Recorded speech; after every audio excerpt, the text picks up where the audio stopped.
Eu estou iniciando a gravação e eu vou dar um mute aqui no pessoal para... Eu já tinha falado com a Alessandra vai orar para nós. Então, Alessandra, ora para nós, por favor.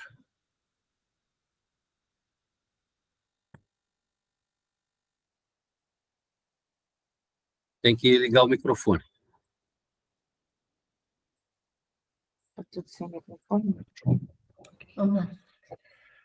Obrigada, Senhor, porque a gente pode estar aqui reunido no Teu nome,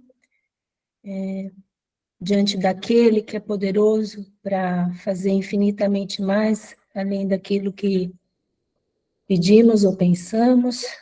Obrigada, Pai, pela Sua misericórdia que não tem fim, pelo Seu amor grandioso, Pai, a ponto de ter derramado o sangue do Seu Filho na cruz, Pai, sangue precioso dele, Pai, por nós, para nos dar esse bem maior, Pai, que é a vida eterna. Obrigada, Pai, por essa maravilhosa esperança, Senhor, que a gente tem, Pai, de estar na Tua presença eternamente, Senhor. Fortalece a nossa fé, nossa caminhada no nosso dia a dia junto de Ti, Senhor. Queremos reconhecer que sem o Senhor, Pai, nós não somos nada e não conseguimos nada, Pai. Pedindo agora por esse momento, Senhor, que Teu Espírito Santo, Pai, conduza o Márcio, coloque as palavras na boca dele, Senhor. Agradecendo, Pai, por esse tempo juntos. Em nome de Jesus, amém. Amém. Amém. Ok. Márcio, contigo. Ok. Olá. Boa tarde, boa noite a todos. Espero que estejam todos bem. Obrigado aí pela presença. E vou compartilhar aqui o primeiro slide só para a gente poder começar a falar. Vamos ver aqui.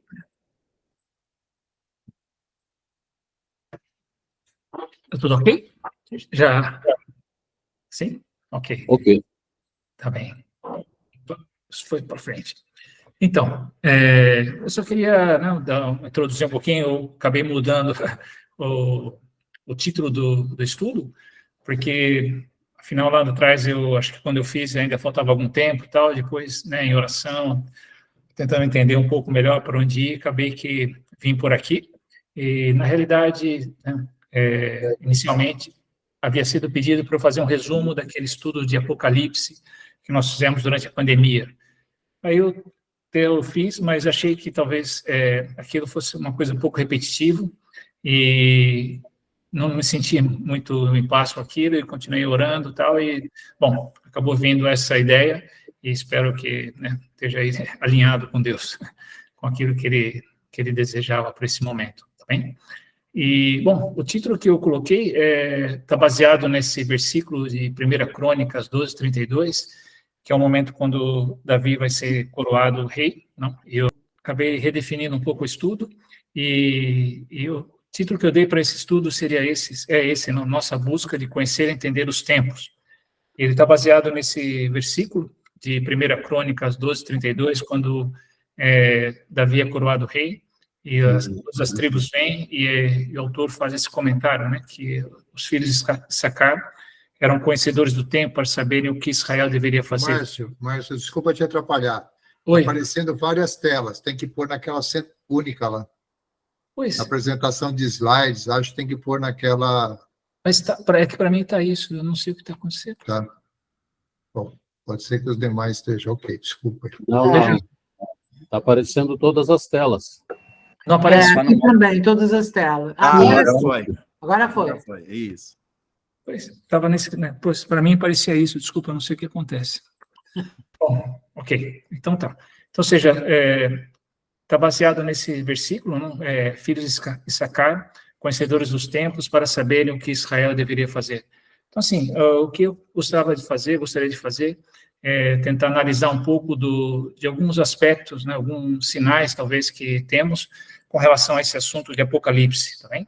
Então, uma ideia que nós, quando entramos para lê Apocalipse ou pensamos nesse assunto, né, dos sinais do final, fim dos tempos, geralmente nós enfocamos o avanço do mal de Satanás, falamos sobre os princípios da dores, anticristo, esse tipo de coisa, não? Que está correto, Jesus também fala sobre isso. Mas também uma coisa que eu gostaria, talvez, de abordar esse assunto de uma outra perspectiva, em vez de falar do avanço do mal, o avanço de Satanás, é falar das coisas que Deus está fazendo, né, das coisas que Deus fez, né? Porque Deus também deixou sinais que marcariam esse momento da vinda de Cristo, ok?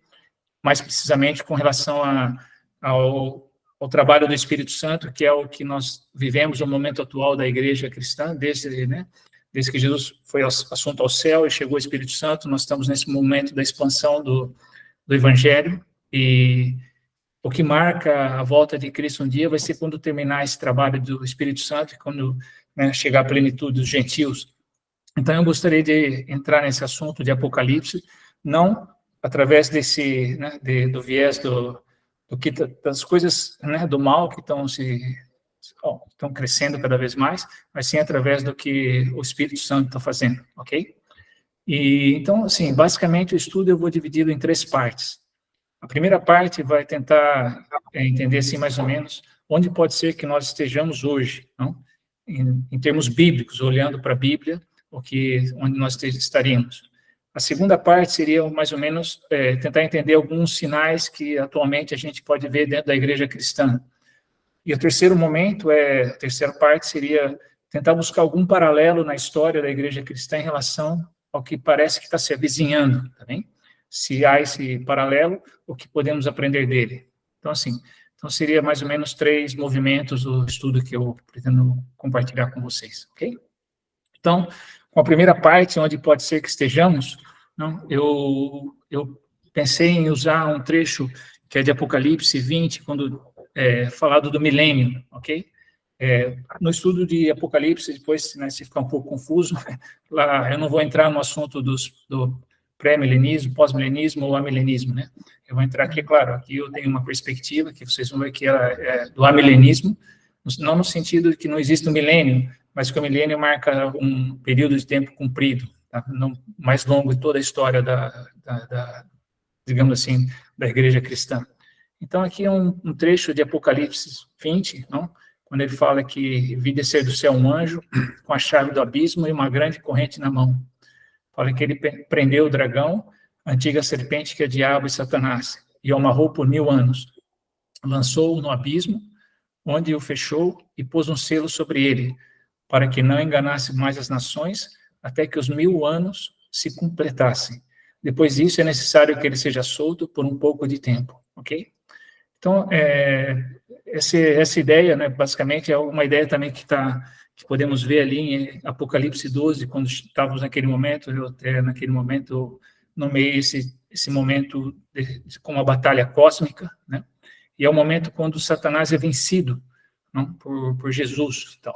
Então, fala aqui, não, que houve guerra no céu, Miguel e seus anjos batalhavam contra o dragão, pois fala, o dragão e seus anjos reagiam, mas esses não prevaleceram e perderam o seu lugar no céu.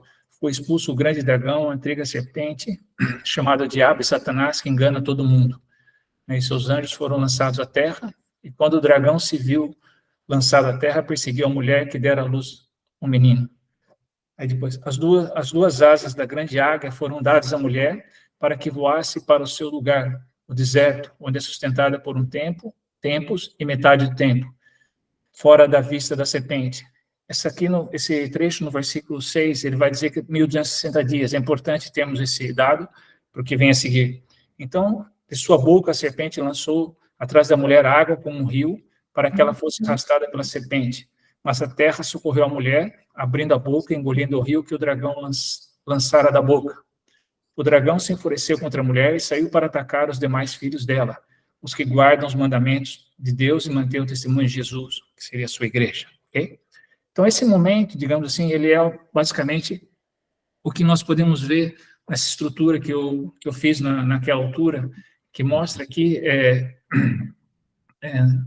esse primeiro momento aqui no alto, quando fala que a mulher dá à luz um filho, Apocalipse 12:6, não?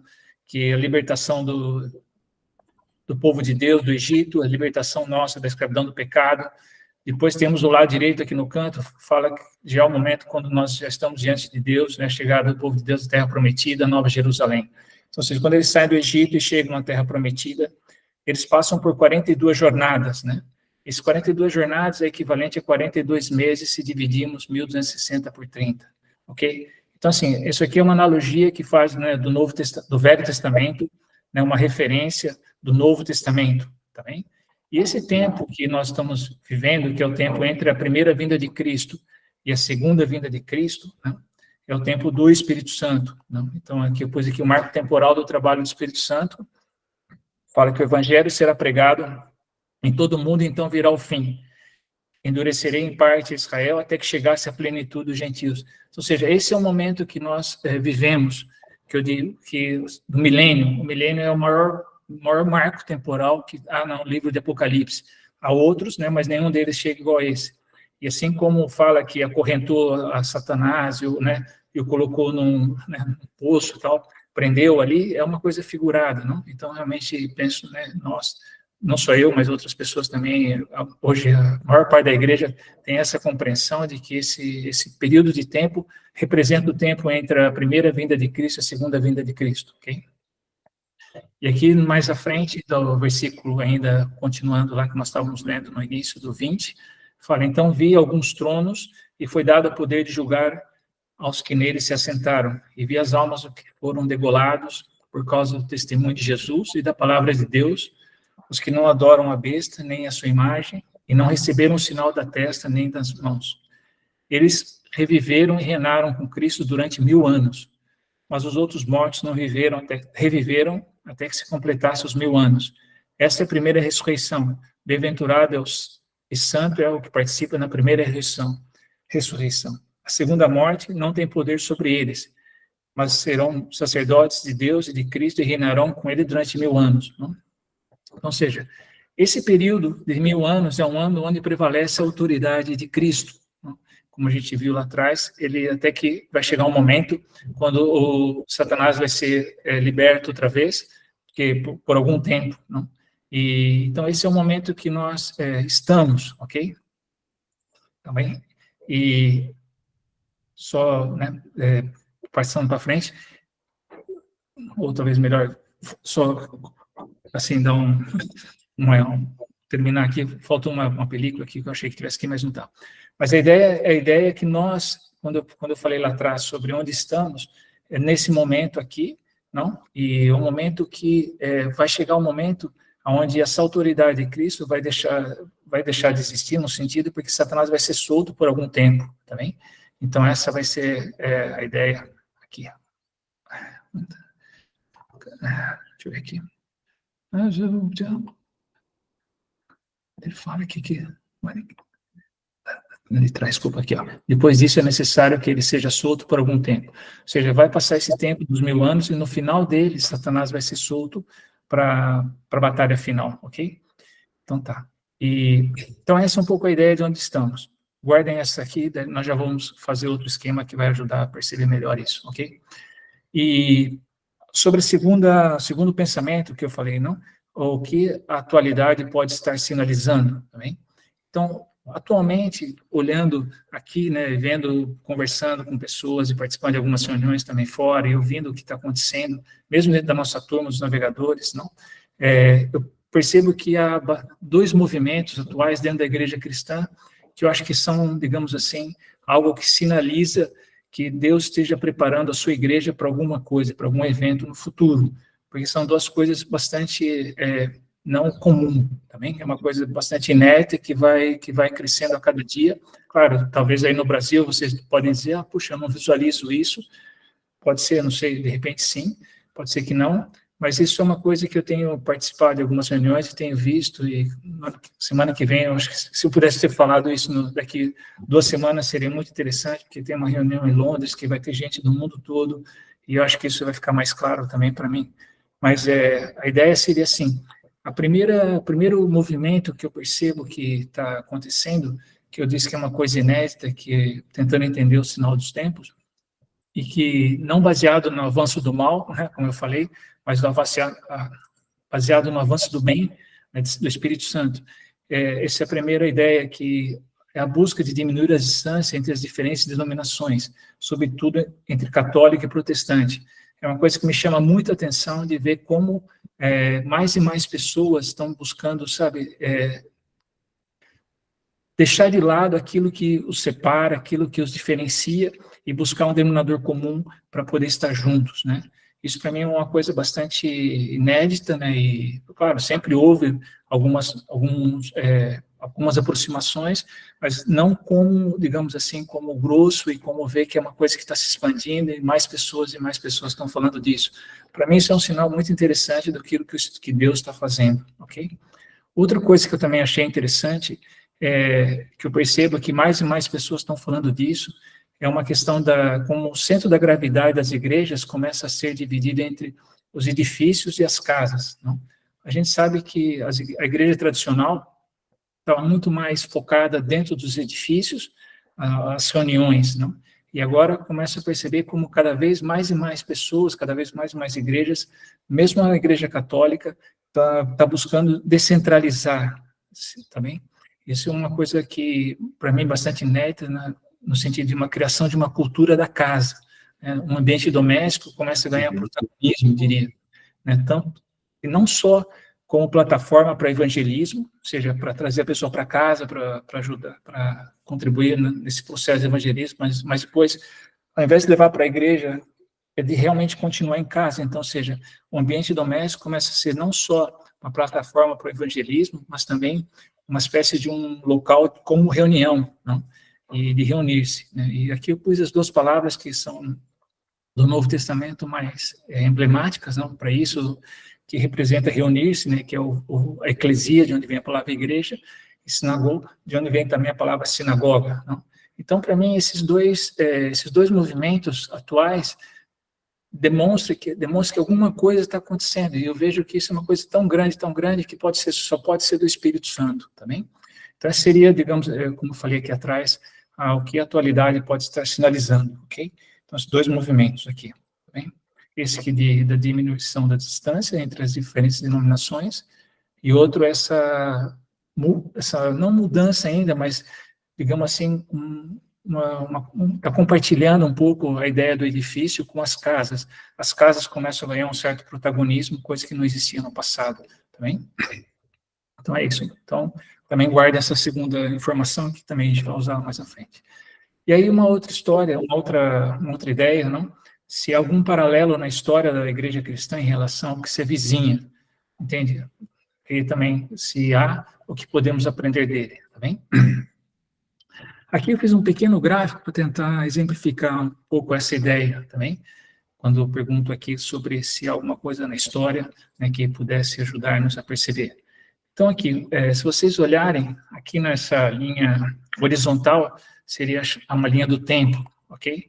E aqui nessa linha vertical, eu pus nessa abertura, aceitação do cristianismo pelas autoridades, ok? E eu pus que ela vem abaixo aqui dessa abertura da aceitação do cristianismo pelas autoridades, porque há um momento que ela é negativa, ou seja, nesse momento negativo, eu diria que seria o momento das perseguições, não? Aqui, digamos, começou o Evangelho, começa nessa altura com Cristo, não? E até a chegada desse momento, quando temos Constantino, ela era uma igreja perseguida, ok? Então, na altura de Constantino, do imperador Constantino, né, no Edito de Milão, em 313, é quando ele põe fim às perseguições, ok? Então, digamos assim, houve um momento onde a abertura, a aceitação do cristianismo pelas autoridades cresceu, até que chega um momento que ela começa a decair, né? E esse momento, eu coloquei aqui, que pode ser uma coisa emblemática, claro, isso não é uma coisa precisa, mas é só para referência, não? É um suposto documento que Constantino teria feito na sua época, onde ele concedia, digamos assim, o poder espiritual e o poder temporal ao papado de Roma, né? E, claro, o espiritual, sim, mas o temporal, não. Então, ou seja, e depois isso, na altura desse senhor, um italiano chamado Lorenzo Valla, ele faz um estudo tentando demonstrar que as palavras usadas no documento não eram as palavras da época de Constantino. e que aquelas palavras eram de uma época posterior, não do século IV, mas sim do século VIII, século IX, ok? Então era um documento falso, né? E depois aqui também temos a época eu diria que é a época das reformas, né? 1440, no século XVI, logo que nós estamos no século XV, século XVI, já começa o movimento de nacionalização das igrejas, o papado começa a perder suas autoridades e tudo mais, não? E parece que vai entra numa curva descendente, num momento descendente, e até mais ou menos onde nós estamos, e vamos vendo isso, né? E a pergunta, né, será que isso aqui vai continuar até chegar um momento onde nós, de novo, vamos entrar num momento de perseguição, né?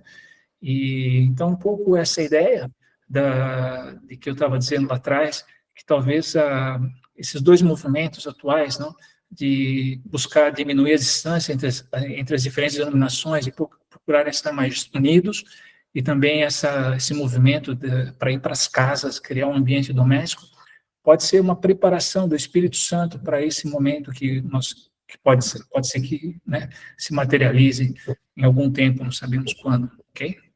Mas vamos falar sobre isso mais à frente. Bem, então, não sei se ficou claro aqui a ideia, mas é só a ideia, né, digamos assim, da aceitação do cristianismo pelas autoridades. Chega um momento que ela já começa a deixar de ser aceito por todos, e a gente parece que está vivendo agora um momento onde, de fato, pode ser que o cristianismo vai ter uma grande rejeição no futuro e chegar até perseguições, ok? E nesse momento aqui eu queria só comentar, né, alguns exemplos que, como eu falei, eu não queria me basear naquilo que no avanço do mal, mas sim no avanço do bem, não? Então aqui eu coloquei aqui 3 exemplos, talvez não sei se nós temos tempo para isso, mas vamos ver se dá tempo. Mas um caso, né, que está em Atos, faltou aqui. Aqui não é Efésios, desculpa, aqui é Atos 19, pus errado, é uma coisa que foi em Éfeso, mas é o Demétrio também. Depois um outro caso também interessante, que de uma senhora chamada Pompônia Grecina, que foi na altura de Nero, e depois de Bitínia, quando uma carta de Plínio, jovem governador, a Trajano, ok? Então, no primeiro caso, era só, talvez, comentar, não precisamos ler tudo, vocês conhecem bem, aqui em Atos, quando Demétrio fala, não, quando, logo aqui, fala assim, estáis vendo e ouvindo que não só em Éfeso, mas em quase toda a Ásia, esse homem Paulo tem convencido e desviado muita gente, dizendo não serem deuses os que são feitos por mãos humanas, e não há somente perigo de que nosso negócio caia em descrédito, mas também que o templo da grande deusa Diana perca toda a sua importância, vindo até mesmo a ser destituída da sua majestade, aquela que em toda a Ásia o mundo adorava. Não. É interessante que eu digo sempre que o Demétrio foi um profeta, porque de fato isso acontece, e nessa situação aqui de Bitínia, em 110, vou falar um pouco mais à frente sobre isso, tentar passar mais rapidamente, o que acontece aqui em Bitínia, no 110 depois de Cristo, é exatamente o que Demétrio profetizou aqui atrás, não? A mudança completa, inclusive, muda totalmente a economia do lugar, porque as pessoas já não iam mais aos templos, aquela carne que era revendida depois no mercado, de segunda mão, porque primeiramente ela foi oferecida aos deuses, depois ela era revendida, já não havia mais compradores e tal, entende? Então, de fato, isso acontece. Okay? E sobre Pompônia Grecina, é uma história muito bonita e bacana.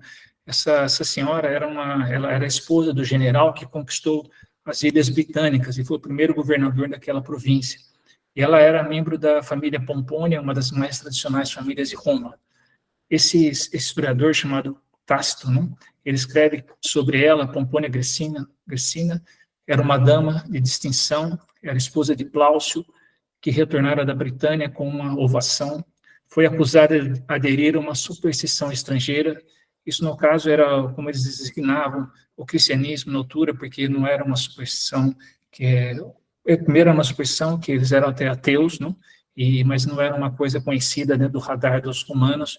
O próprio Plínio, o jovem, vai falar mais à frente que ele também não tinha muito conhecimento sobre o cristianismo naquela altura. E daí ele fala, porque o costume da fé cristã parecia a estranhos como um luto, e não participava dos divertimentos e convites dos círculos ao qual ela fazia parte. Assim, ela, a Pomponia Grecina, depois que ela se torna cristã, ela usa roupas mais recatadas, ela não participa daquelas aquelas festas, aquelas coisas todas, e aquilo faz com que ela seja acusada de participar de uma subversão estrangeira. Ela entrega ao juiz, ao seu marido, na altura era o marido que julgava, e seguindo uma antiga tradição, ela ouviu a defesa de ouviu a defesa de sua esposa, de seus familiares, envolvendo seu status legal e caráter, e concluiu que ela era inocente. Assim, Pomponia teve uma longa vida e contínua melancolia.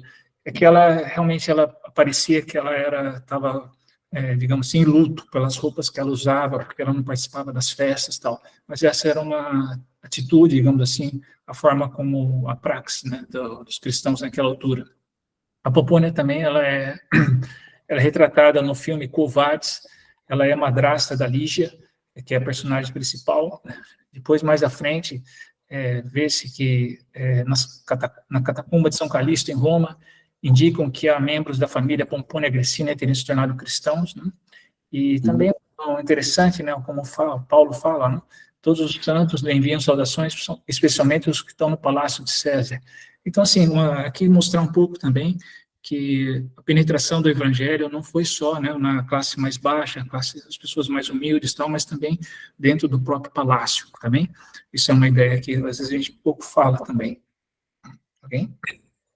Depois aqui, aquela carta que eu falei para vocês, do Plínio Jovem, que foi quando ele chegou em Betínia, ele encontrou uma situação que ele jamais havia visto, não era assim em Roma, e ele escreve para o imperador Trajano, né, que é a região de Betínia, que é no norte da Turquia, aqui está bem no Bósforo, não?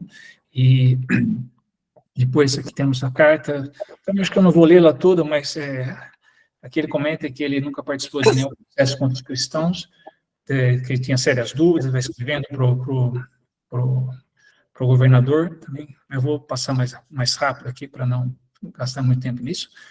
O que eu queria mais é mostrar que eles falam de perseguição, né, dos castigos que eles impunham às pessoas, tal, mas eu queria mais que ele fala. Perguntei diretamente a eles, cristãos, ao responder-me que sim, perguntei-lhes uma segunda vez, e até uma terceira vez, advertindo-lhes que o reconhecimento de algo assim expressaria a morte, ou seja, né, quando eles estavam tentando investigar se a pessoa era mesmo cristã ou não, poderiam matá-las também. Não? Aos que mantiveram sua declaração, ordenei que os executassem, realmente era incrível isso. Não. Aqui. Peraí. Obrigado. Aqui. Depois fala aqui. Aqui era a forma como eles se reuniam na época. Ele diz aqui que houve entre eles quem assegurou, além disso, que toda a culpa, ou melhor, todo o seu erro consistiu não somente em reunir-se regularmente em certo dia, antes do nascer do sol, entoar alternadamente entre os presentes um hino de honra a Cristo, e comprometer-se, mediante juramento, a não perpetuar alguns tipos de crimes, como se comenta, a não cometer furto, nem roubo com violência, nem adultério, a não faltar com a palavra dada, e a não se negar a restituir um depósito quando chamados a pagar. Também manifestaram que, uma vez cumpridos esses ritos, tinham o costume de retirar-se e voltar a se reunir mais tarde para celebrar com comida composta ao contrário do que foi dito, de alimentos normais e inocentes. Ou seja, aqui é incrível, porque aqui temos uma fotografia da igreja primitiva, não? Toda a sua simplicidade, como ela se reunia, o que ela fazia, qual era o conteúdo das reuniões, o que eles não se comprometiam em viver, não? E aí também é interessante aqui um outro aspecto, que ele fala que ele submeteu à tortura 2 escravas, quais os cristãos denominam de ministras, diaconisas em grego. Aqui é interessante também quando fala em Gálatas 3:28, né, que fala que não há homem nem mulher, nem pessoa que forasteiro, estrangeiro ou nativo, né, nem escravo, nem senhor, todos somos iguais. E aqui é interessante como dentro da igreja, né, 2 mulheres que eram escravas, elas também eram tidas como liderança da igreja, né, para mostrar como não havia essa manutenção do status que era fora da igreja, na sociedade, dentro da igreja. Né? Interessante. também fala sobre que fala que esse contágio dessa superstição, como eu falei, que é o que eles usavam, não se estendeu unicamente pela cidade, mas também se propagou pelos povos e pelos campos. Não? Isso realmente estava espalhado por todo lugar também, por todos os lados. E também aqui aquilo que eu comentei da uma profecia do Demétrio, não?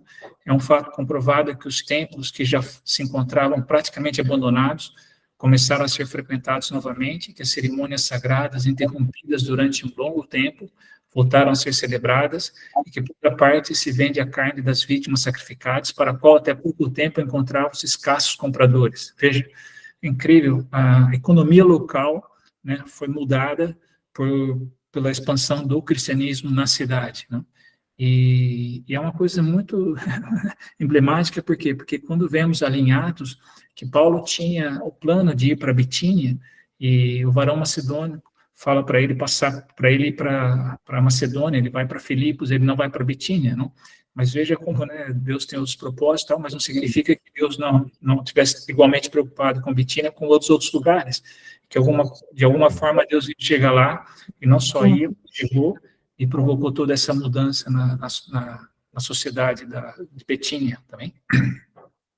E aí como eu falei, se alguém quiser, eu posso depois passar essa carta, essa carta que o Plínio escreve ao Trajano, e aqui a resposta do Trajano também. Na verdade, não se pode estabelecer uma norma geral que imponha, por assim dizer, alguns critérios absolutamente rígidos, porque ele está respondendo todas as coisas que o Plínio tinha perguntado para ele. Os cristãos não devem ser perseguidos, se forem denunciados e a culpa comprovada, devem ser castigados. No entanto, aquele que nega ser cristão e demonstre de fato, isto é, venerando os nossos deuses, embora se suspeite de ter sido cristão no passado, deve obter absolvição por sua retratação.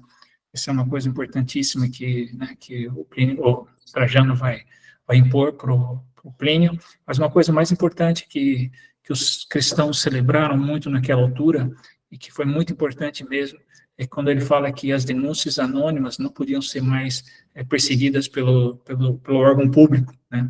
Ele fala quantas denúncias anônimas que podem aparecer fixadas em lugares públicos não devem servir a nenhum tipo de acusação, pois é uma prática detestável e imprópria do nosso tempo. Isso foi uma coisa altamente celebrada pela cristandade na altura, porque havia muitas denúncias anônimas, e as pessoas não tinham quase oportunidade de se defender, nada disso, ou quando eles se defendiam também não queriam mentir, então acabavam que sendo acusadas e mortas. E o fato da pessoa ter que se identificar para fazer denúncia fez com que o número de denúncias caísse abruptamente, né? Então, isso foi uma situação também interessante. Mas, enfim, eu só estou dizendo isso para mostrar como a obra de Deus, né, no Espírito Santo, naquela altura, nós estamos aqui nos anos 110, foi incrível de grande e impactante, né? Mas também, nós estamos aqui, vemos o Demétrio, que é 55, a Pompônia Agricina, que é os anos 60, 70, aqui os 110, mas também tem, né, podemos pensar mais à frente, até chegar perto do próprio Constantino. E aqui eu estava pesquisando, e uma coisa que às vezes a gente também não comenta, mas para fora digamos assim, da fronteira do Império Romano, o que aconteceu, né? Então, aqui eu só gostaria de mostrar aqui alguns casos. Esse aqui de Osroena, né? Esse rei aqui, Abdigar IX, ele faz ele autoriza que haja liberdade do cristianismo 100 anos antes do Edito de Milão, que é o momento quando Constantino permite que o cristianismo saia do underground, do subterrâneo da vida, e passe a ser aceito, né, dentro de todo o império. Também, então, ou seja, esse em Osroena, nós estamos falando de 100 anos antes do Constantino, né? E também há o caso de Armênia, Tirídates III, 10 anos antes do Édito, né? E logo em seguida também fala de Axum e da Ibéria também. Então são lugares onde está fora do Império Romano, né? E mostra que antes mesmo do Constantino, o cristianismo já estava sendo aceito pelos governantes, ok? E uma conclusão, né, que às vezes, porque muitas vezes a gente fala que o Império Romano se cristianizou porque Constantino se converteu, né? E eu quero dizer que o Império Romano não se cristianizou porque Constantino se converteu, ok? Constantino se converteu porque o Império Romano se cristianizou, entende? Essa é a diferença. Quando Constantino se converte, é porque o Império Romano já estava totalmente tomado pelo cristianismo. Não é que era isso, que era uma coisa, sabe, não tinha quase nada e depois isso deu um impulso. Não, ao contrário. Constantino se converte porque o Império Romano se cristianizou, ok? Então, isso para mostrar como, né, a obra do Espírito Santo foi mesmo muito forte, muito grande, né? Então, voltando àquelas 3 perguntas, né? Onde pode ser que estejamos, o que a atualidade pode estar sinalizando, e algum paralelo na história, né, como a gente está vendo agora na igreja, da igreja cristã em relação com seu vizinho, né? Então, voltando àquele esquema geral de onde a gente está, dentro do momento do Espírito Santo, até a chegada da plenitude dos gentios, e estamos caminhando para isso, com certeza, né? Aqui também tentando colocar esse mesmo marco temporal, digamos, nesse próprio quadro, né, que temos aqui do ano 0, onde Jesus vem até o final do tempo, que a gente não sabe exatamente quando ele vai voltar, mas aparentemente alguma coisa está indicando que vamos entrar numa situação parecida àquela que foi vivida na igreja antes de Constantino, não? Onde as casas, a unidade entre as pessoas cristãs de fato era muito forte também. Então, aqui, sem o azul, só para perceber melhor, ok? E só para, né, tentar amarrar um pouco tudo isso, a ideia é que a igreja cristã como um todo parece estar se preparando para uma época de perseguição. De novo, aquelas 2 ideias, né, uma espécie de solidariedade que vai começando a existir mais forte, vai ficando mais forte entre as igrejas, não deixando de lado de enfocar o que os separa, o que é diferente, e também esse movimento em direção ao ambiente doméstico. Também isso pode ser, né, uma preparação para esse momento aqui que nós possivelmente vamos viver no futuro, tá bem? E outra coisa interessante, né, o foco parece mover-se do que nos diferencia para o que nos aproxima, que é a ideia acima, e outra, né, que de fato, principalmente compreensão de que quem é o verdadeiro inimigo não são as outras igrejas, mas é Satanás, não? E também a ideia, né, que eu penso que quando de fato isso se materializar e está se materializando e já vemos isso em alguns ambientes, acho eu que seria de fato esse versículo, não? Que nisso todos saberão que sois meus discípulos se vos amardes uns aos outros, não? Ou seja, quando houver esse amor entre os que são cristãos de fato, e independente de Paulo, de Cefas, de Apolo, de quem seja, né? Mas realmente estão juntos, né? Então acho que esse seria o grande marco, digamos eu assim, a grande marca, né, do que vem pela frente. Tá bem? Então aqui só, né, quando fizemos o estudo de Apocalipse, eu lembro que essa era a pergunta, né, será que toda aquela perseguição era o último capítulo da nossa história? Né? E, né, aqui um desenhozinho de uma das catacumbas da Roma. E só para terminar, eu gostava de lembrar também alguns versículos chaves que nós falamos na época dos nossos estudos, que mostram como Deus é soberano, todas as coisas estão no controle de Deus, não? Então, né, eu lembro que uma das coisas que mais me marcou nesse estudo, quando fizemos, é quando dizia que todas as orações dos santos estão diante do altar de Deus, não? Então, aqui em Apocalipse 6:9 fala que as almas dos que haviam sido mortos por causa da palavra, o testemunho que deram, então, cada um deles recebeu túnicas brancas, ele foi falado que repousassem ainda por um pouco mais de tempo, até que se completasse o número de seus conservos e seus irmãos que haveriam de ser mortos, assim como eles também haviam sido. E uma grande multidão, e ninguém podia contar, de todas as nações, tribos, povos e línguas, em pé diante do trono e na presença do Cordeiro, todos vestidos com túnicas brancas. São os que vêm da grande tribulação e lavaram as suas túnicas e as branquearam no sangue do Cordeiro. Depois fala que, né, que cada um deles tinha uma harpa e taças de ouro cheias de incenso, que são as orações dos santos, né? E juntamente com as orações de todos os santos, que, né, a ideia que estava diante do trono, do altar de Deus também. Então, só para, né, era o final do nosso estudo de Apocalipse, era essa ideia né, do resumo, que Apocalipse, que é uma revelação, ela vem mais no sentido, né, de dizer que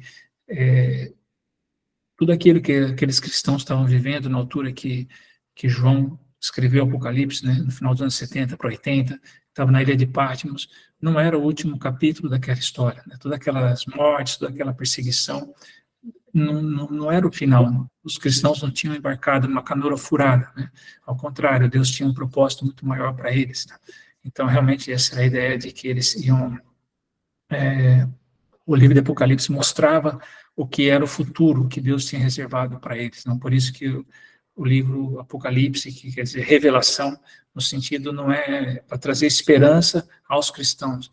É claro que o livro também fala daqueles que não são cristãos, que mais um alerta, no sentido das trombetas, mas basicamente para os cristãos, quando fala dos selos, é para mostrar que nós já estamos já encaminhados para aquilo que Deus tem para a gente no futuro, tá bem?